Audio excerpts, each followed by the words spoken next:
ಓಂ ಶ್ರೀ ಗುರುಭ್ಯೋ ನಮಃ. ಎಲ್ಲರಿಗೂ ನಮಸ್ಕಾರ. ಧೃತಿ ಡಿವೋಷನಲ್ ಯೂಟ್ಯೂಬ್ ಚಾನಲ್ಗೆ ನಿಮ್ಮೆಲ್ಲರಿಗೂ ಹೃತ್ಪೂರ್ವಕವಾದಂಥ ಸ್ವಾಗತ. ಮೊದಲನೇದಾಗಿ ಎಲ್ಲರಿಗೂ ಶ್ರೀ ವರಮಹಾಲಕ್ಷ್ಮಿ ವೃತ್ತದ ಹಾರ್ದಿಕ ಶುಭಾಶಯಗಳು. ಸಿರಿ, ಸಂಪತ್ತು, ಸೌಭಾಗ್ಯ, ಸಂತಾನ ಮತ್ತು ಕುಟುಂಬದ ನೆಮ್ಮದಿಯನ್ನು ಕರುಣಿಸುವಂಥ ತಾಯಿ ವರಮಹಾಲಕ್ಷ್ಮಿ ದೇವಿಯ ಆಶೀರ್ವಾದವು ಪ್ರತಿಯೊಬ್ಬರ ಮನೆ ಮೇಲೂ ಸದಾ ಇರಲಿ ಅಂತ ಪ್ರಾರ್ಥಿಸೋಣ. ಶ್ರಾವಣ ಮಾಸದಲ್ಲಿ ನಾವು ಅತ್ಯಂತ ಭಕ್ತಿ ಶ್ರದ್ಧೆಯಿಂದ ಆಚರಿಸುವ ಈ ವರಮಹಾಲಕ್ಷ್ಮಿ ವೃತ್ತಕ್ಕೆ ವಿಶೇಷವಾದಂತಹ ಮಹತ್ವವಿದೆ. ವೃತ್ತವನ್ನು ಆಚರಿಸುವಂಥ ಸಂದರ್ಭದಲ್ಲಿ ಪೂಜೆ, ನೈವೇದ್ಯ, ತೋರ ಕಟ್ಟುವುದು ಇವುಗಳ ಜೊತೆಗೆ ವರಮಹಾಲಕ್ಷ್ಮಿ ವೃತ್ತ ಕಥೆಯನ್ನು ಓದುವುದು ಅಥವಾ ಭಕ್ತಿಯಿಂದ ಕೇಳುವುದು ಕೂಡ ಬಹಳ ಮುಖ್ಯ ಅಂತ ನಮ್ಮ ಹಿರಿಯರು ಸಂಪ್ರದಾಯದಲ್ಲಿ ಹೇಳಲಾಗಿದೆ. ಆದ್ದರಿಂದ ಪೂಜೆಯ ನಂತರ ಕೈಯಲ್ಲಿ ಅಕ್ಷತೆಗಳನ್ನು ಹಿಡಿದು ಈ ವೃತ್ತಕಥೆಯನ್ನು ಭಕ್ತಿಯಿಂದ ಕೇಳುವುದು ಒಳ್ಳೆಯದು. ಒಮ್ಮೆ ಪಾರ್ವತಿ ದೇವಿಯು ಪರಮೇಶ್ವರನನ್ನು ಕುರಿತು, ಸ್ವಾಮಿ, ಸ್ತ್ರೀಯರು ಯಾವ ವೃತ್ತವನ್ನು ಆಚರಿಸಿದರೆ ಅವರಿಗೆ ಸಕಲ ಸೌಭಾಗ್ಯ, ಸಿರಿ ಸಂಪತ್ತು ಮತ್ತು ಕುಟುಂಬದ ಶುಭ ಯೋಗ ದೊರೆಯುತ್ತದೆ ಅಂತ ಕೇಳ್ತಾಳೆ. ಆಗ ಪರಮೇಶ್ವರನು, ದೇವಿ, ಸ್ತ್ರೀಯರಿಗೆ ಸಕಲ ಸೌಭಾಗ್ಯಗಳನ್ನು ನೀಡುವ ಅತ್ಯಂತ ಪವಿತ್ರವಾದ ವೃತ್ತವೇ ವರಮಹಾಲಕ್ಷ್ಮಿ ವೃತ್ತ. ಈ ವೃತ್ತವನ್ನು ಶ್ರಾವಣ ಮಾಸದ ಶುಕ್ಲ ಪಕ್ಷದ ಪೌರ್ಣಿಮೆಯ ಹಿಂದಿನ ಶುಕ್ರವಾರದಂದು ಭಕ್ತಿಯಿಂದ ಆಚರಿಸಬೇಕು ಎಂದು ಹೇಳುತ್ತಾನೆ. ನಂತರ ಪಾರ್ವತಿ ದೇವಿ ಈ ವೃತ್ತವನ್ನು ಹಿಂದೆ ಯಾರು ಆಚರಿಸಿದರು ಎಂದು ಕೇಳಿದಾಗ ಪರಮೇಶ್ವರನು ಚಾರುಮತಿಯ ಕಥೆಯನ್ನು ಹೇಳುತ್ತಾನೆ. ಮಗಧ ದೇಶದಲ್ಲಿ ಕುಂಡಿನ ಎಂಬ ಸುಂದರವಾದ ಪಟ್ಟಣವಿತ್ತು. ಅಲ್ಲಿ ಚಾರುಮತಿ ಎಂಬ ಬ್ರಾಹ್ಮಣ ಸ್ತ್ರೀಯಳು ವಾಸಿಸುತ್ತಿದ್ದಳು. ಅವಳು ತುಂಬ ಸರಳ, ಸಾತ್ವಿಕ ಮತ್ತು ಸದ್ಗುಣವಂತಳಾಗಿದ್ದಳು. ಪ್ರತಿದಿನ ಮುಂಜಾನೆ ಎದ್ದು ಸ್ನಾನ ಮಾಡಿ ದೇವರ ಪೂಜೆ ಮಾಡುತ್ತಿದ್ದಳು. ಅತ್ತೆ ಮಾವಂದಿರನ್ನು ಗೌರವದಿಂದ ನೋಡಿಕೊಳ್ಳುತ್ತಿದ್ದಳು. ಪತಿಯನ್ನು ಗೌರವಿಸುತ್ತಾ ಮನೆಯ ಜವಾಬ್ದಾರಿಗಳನ್ನು ಸಂತೋಷದಿಂದ ನಿರ್ವಹಿಸುತ್ತಿದ್ದಳು. ಯಾರೊಂದಿಗೂ ಜಗಳವಾಡದೆ ಎಲ್ಲರೊಂದಿಗೂ ಪ್ರೀತಿಯಿಂದ ಮಾತನಾಡುತ್ತಿದ್ದಳು. ಅವಳ ಈ ಭಕ್ತಿ, ಸೇವಾ ಮನೋಭಾವ ಮತ್ತು ಸದ್ಗುಣಗಳಿಂದ ವರಮಹಾಲಕ್ಷ್ಮಿ ದೇವಿಯು ಸಂತುಷ್ಟಳಾದಳು. ಒಂದು ರಾತ್ರಿ ಚಾರುಮತಿಗೆ ಒಂದು ಅದ್ಭುತವಾದ ಸ್ವಪ್ನ ಬಂತು. ಆ ಸ್ವಪ್ನದಲ್ಲಿ ಸಾಕ್ಷಾತ್ ವರಮಹಾಲಕ್ಷ್ಮಿ ದೇವಿಯೇ ಅವಳಿಗೆ ದರ್ಶನ ನೀಡಿ, ಚಾರುಮತಿ, ನಿನ್ನ ಭಕ್ತಿಯಿಂದ ನಾನು ಸಂತುಷ್ಟಳಾಗಿದ್ದೇನೆ. ಶ್ರಾವಣ ಮಾಸದ ಶುಕ್ಲ ಪಕ್ಷದ ಪೌರ್ಣಿಮೆಯ ಹಿಂದಿನ ಶುಕ್ರವಾರ ನನ್ನನ್ನು ಭಕ್ತಿಯಿಂದ ಪೂಜಿಸು. ನಿನಗೂ ನಿನ್ನ ಕುಟುಂಬಕ್ಕೂ ಸಕಲ ಸೌಭಾಗ್ಯ ಮತ್ತು ಸಂಪತ್ತು ದೊರೆಯುತ್ತದೆ ಅಂತ ಆಶೀರ್ವದಿಸಿದಳು. ಚಾರುಮತಿಯು ದೇವಿಯ ಮಾತುಗಳನ್ನು ಕೇಳಿ ತುಂಬ ಸಂತೋಷಪಟ್ಟಳು. ಸ್ವಪ್ನದಲ್ಲಿಯೇ ದೇವಿಗೆ ನಮಸ್ಕರಿಸಿ, ಅಮ್ಮ, ನಿನ್ನ ದರ್ಶನ ಪಡೆಯುವಷ್ಟು ಪುಣ್ಯ ನನಗೆ ಹೇಗೆ ದೊರೆಯಿತು?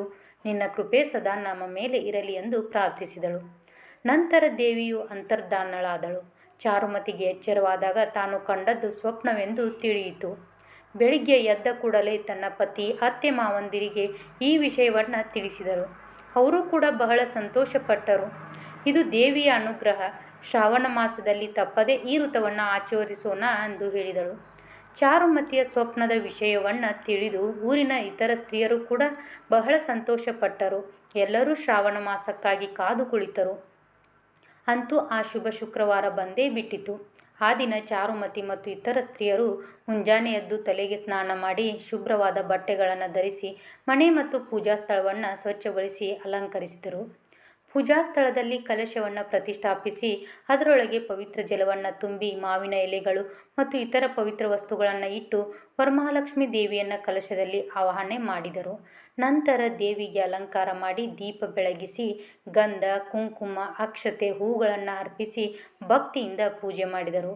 ಪದ್ಮಾಸನೆ, ಪದ್ಮಕರೆ, ಸರ್ವಲೋಕೈಕ್ಯ ಪೂಜಿತೆ, ನಾರಾಯಣ ಪ್ರಿಯೆ ದೇವಿ ಸುಪ್ರೀತಾ ಭವ ಸರ್ವದಾ ಎಂದು ಪ್ರಾರ್ಥಿಸಿ ದೇವಿಯನ್ನು ಧ್ಯಾನಿಸಿದರು. ನಂತರ ದೇವಿಗೆ ನೈವೇದ್ಯಗಳನ್ನು ಅರ್ಪಿಸಿ ವರಮಹಾಲಕ್ಷ್ಮಿ ದೇವಿಗೆ ಸಂಬಂಧಿಸಿದ ತೋರವನ್ನು ಪೂಜಿಸಿ, ಅಂದರೆ ಕಂಕಣವನ್ನು ಪೂಜಿಸಿ ತಮ್ಮ ಬಲಗೈಗೆ ಕಟ್ಟಿಕೊಂಡರು. ಆಮೇಲೆ ಚಾರುಮತಿ ಮತ್ತು ಇತರ ಸ್ತ್ರೀಯರು ದೇವಿಯ ಸುತ್ತಲೂ ಪ್ರದಕ್ಷಿಣೆ ಮಾಡಲು ಪ್ರಾರಂಭಿಸಿದರು. ಇಲ್ಲಿ ದೇವಿಯ ಮಹಿಮೆಯ ಅದ್ಭುತ ಘಟನೆಗಳು ನಡೆಯುತ್ತವೆ. ಮೊದಲ ಪ್ರದಕ್ಷಿಣೆ ಮುಗಿಸಿದಾಗ ಅವರ ಕಾಲುಗಳಲ್ಲಿ ಸುಂದರವಾದ ಮಂಜಿರಗಳು ಮತ್ತು ಆಭರಣಗಳು ಕಾಣಿಸಿಕೊಂಡವು.